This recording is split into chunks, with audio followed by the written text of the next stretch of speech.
ngithunywe uMkhonto, I'm deployed kwi-National Assembly ePhalamende.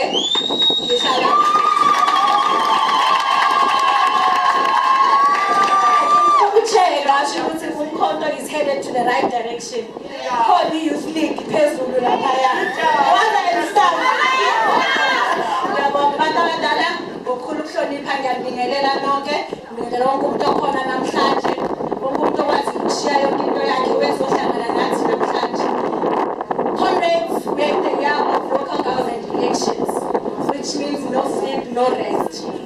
Siyalwa every day, siyasebenza, sithatha ama-membership.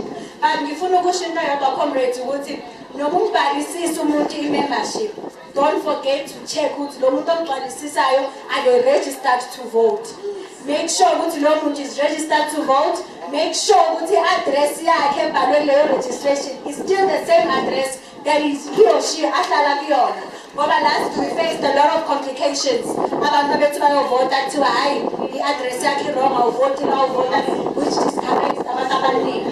So ngiyacela ke comrades ukuthi masikhamba siphuma ngaphandle siyosebenza, sishaye door to door, sikhumbule ukuthi abantu kufanele bebe registered and they must be in their registered address abavela kuyona. Bantu abadala ngiyabonga. Let that show comrades samara ngiyabona ngifile ngathi si-youth namhlanje with-train condition. Abantu abadala kushuthi asisebenzi siyintsha. Kushuthi kufanele siphumeni. Ninganqeni ukusibiza ama-comrades. Noma ngabe sisephalamende manisibizile sizobuya size la ngoba ila esiqhamuka khona. Le sirepresenta nina. So if you need us on the ground, don't be afraid to tell us ukuthi siyanidinga.